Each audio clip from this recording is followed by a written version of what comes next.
सबसे पहली बात अगर हम करें तो एक होता है असेंडिंग ऑर्डर। क्या होता है? असेंडिंग ऑर्डर होता है। इसे आप कह सकते हैं बेटा आरोही क्रम। क्या कह सकते हैं? आरोही क्रम, ठीक है, के नाम से जानते हैं। क्लियर। दूसरा हमारा होता है बेटा डिसेंडिंग ऑर्डर। ध्यान से देखेंगे, अगर हम बात करें डिसेंडिंग ऑर्डर की बात करें से अवरोही क्रम के नाम से जानते हैं। क्या जानते हैं? अवरोही क्रम के नाम से जानते हैं, ठीक है। आरोही क्रम या अवरोही क्रम दो हो गए। ये बात समझ में आई। इस नाम से थोड़ा कम समझ में आ रहा होगा तो इसे हम याद करने का आपको तरीका बताते हैं। इसका नाम ध्यान दीजिए, ये आपका बेटा क्या है, अपनी भाषा में अगर किसी भी संख्या को हम बढ़ते हुए क्रम में लिखें, जैसे आप क्या याद करते हैं 1 2 3 या 1 2 3 4, ये आपका बढ़ता हुआ क्रम है कि नहीं है? तो जो हमारी गिनती है, जो हमारी नंबर है, जो संख्याएं हैं जो हम पढ़ते हैं शुरू से लेकर के, तो वो क्या है, हमारी किस फॉर्म में लिखी होती है?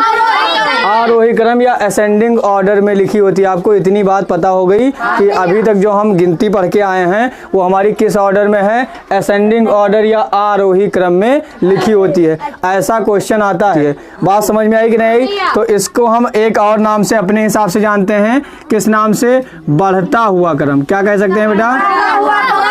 बढ़ता हुआ क्रम। इसे याद करने का तरीका देखिए। अब इसे याद करने का तरीका क्या होता है, ध्यान समझेंगे। जस्ट ये इसका उल्टा है। ये बेटा क्या है आपका? घटता हुआ क्रम। क्या है? घटता हुआ क्रम। बात समझ पा रहे हैं?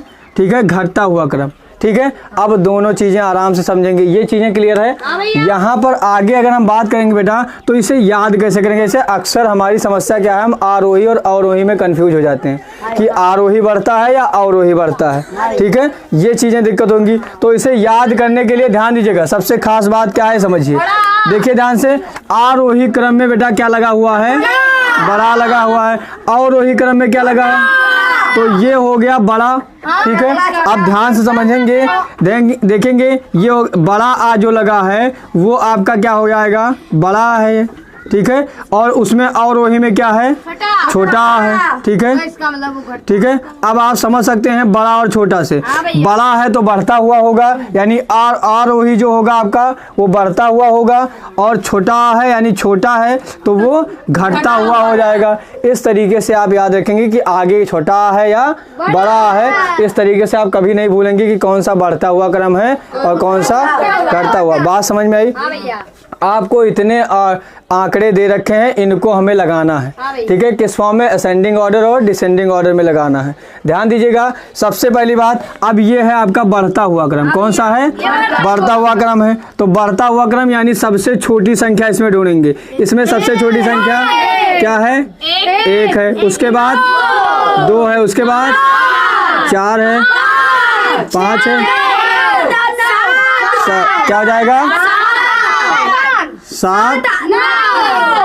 क्लियर? बात समझ में आई? ठीक है, समझ के ध्यान दीजिएगा। क्लियर है? समझ पा रहे हो? तो ये हो गया आपका बढ़ता हुआ क्रम। इसी आंकड़ों को हम लिखेंगे घटते हुए क्रम में, यानी डिसेंडिंग ऑर्डर में। डिसेंडिंग ऑर्डर में लिखेंगे सबसे बड़ी संख्या ढूंढेंगे। क्या लिखोगे? अगर हम बात करें सबसे बड़ी संख्या क्या है? 9। क्या है? 9 के बाद क्या है? देखिए हमारे पास 8 तो है नहीं, 8 नहीं है ना, लेकिन हमारे पास क्या है? 7 है। तो हम क्या लिखेंगे? 7 लिखेंगे। 7 के बाद 6 छोटा है। उसके बाद 5 भी है, 4 भी है, 3 नहीं है, 2 है, और उसके बाद 1। बात समझ में आई? क्लियर? तो ये आपका लिख गया डिसेंडिंग ऑर्डर में, यानी घटते हुए क्रम में। आंकड़ों को सजाने का क्रम आपको पता चल गया कि आपको बढ़ता हुआ क्रम, और कोई भी आंकड़ा दे रखा हो वो आप ऐसे ही लिख सकते हैं। बात समझ में आई? आपके मन में एक और प्रश्न आ गया होगा कि अगर कहीं एक संख्या 1 से अधिक बार आई हो, ठीक है, तो आंकड़ों को इस क्रम में सजाते समय अगर जितनी बार वो आंकड़े में आई है उतनी बार उसे लिखेंगे। बात समझिए।